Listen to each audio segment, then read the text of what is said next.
Жағымпазынадан жаудан жаман, халық даналығы Сайрам ауданының тумасы Жавахирге дәл айтылғандай. Ол сырттағы псевдо-уағызшыларды тыңдап, түзу жолдан таят. Радикалды идеологияны жадына жүктеп, сол уды айналасына жаят. Ең сорақсы, талай мұсылманды өлімге айдап салған арандатушылармен жасырын байланыс орнатады. Мен көбінесе Шейх Самарқанды тыңдадым, одан кейін тағы бір Абдуллах Зуфарын тыңдадым. Маған уағыздар ұнады, одан кейін сол тыңдау барысында уақыт өте келе маған сол Абдуллах Зуфардың несі жазды. Менімен сөйлесіп Инстаграмда. Содикжон Мухамадиев, лақап аты Содик Самарканди. Зофир Гафоров, лақап аты Абдуллах Зуфар.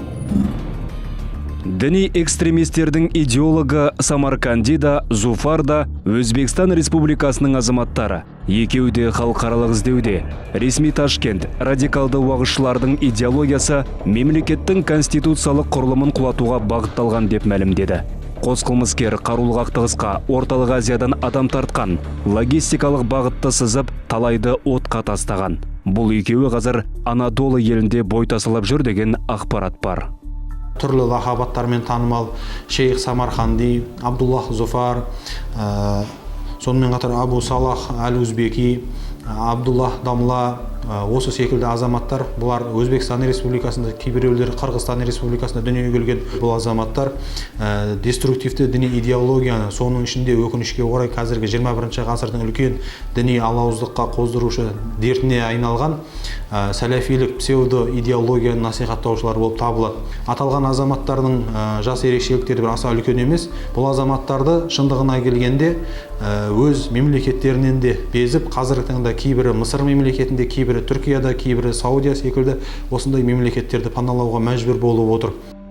Сырттағы ойыншылар идеологияларын жеткізу үшін сананы манипуляциялаудың озық тәсілдерін пайдаланады. Жавахир сол тұзаққа іздеп жүріп түсті. Абдуллах Зуфар өз уағыздарына лайк басып, пікір қалдырған жерлесімізді байқайды. Кейін интернет арқылы тамырын басып, тапсырма береді. Маған видео жіберіп, сол бір тапсырмалар берді. Сол видеоларды өзің жақындарыңа бөліс, және историяңа қой деген сияқты. Қытайдағы, Палестиндегі, Сирияда мұсылмандар қинап жатыр, оған көмектесейік, оларға барайық деген Алла жолында жиһадқа шығамыз, оларға қарап тұра береміз ба, сол тура болса керек деп ойлап, соның видеоларын қойдым. Әлеуметтік желілерде Абдулла Зуфар бар, Шейх Самарқанди, Юсуф, Давран, Махмуд, тағы басқа да өзбек тілді радикалды уағызшылар жиі кездеседі. Шын мәнінде сол уағызшыларды дұрыс санап, көзсіз иіріп, түбінде радикализмді көзқарас қалыптастырып, қылмыстық жауапкершілікке тартылып жатқан жігіттерді баршылық. Зайырлы құқықтық мемлекетке сай келмейтіні, олардың көзқарастарының барлығы радикалды көзқарас екенін үлкен аудиторияларда, басқа да дербес жұмыстарда дұрыс түсіндіріп жатырмыз.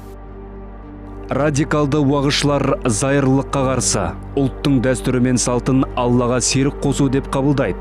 Тарихты да тамырынан балталайды. Есесіне діни қағидаларды шектен тыс саясиландырады. Ұстанымдарына қарсы келгенді қатаң жазалайды. Мен сол Абдуллах Зуфардың видеоларын қойып, ұстамаларын орындап жүргендіктен мені тұтқынға алды. Өзім туған туыстарыма, бауырларыма сіздерге айтарым, олардың уағыздарын тыңдамаңыздар. Сіздерден бір өтінішім, ешқашан олардың видеоларында көріп, тыңдап, бөліспеңіздер басқаларымен. Теріс ағымға ақпаратын сіздерге айтқым келеді.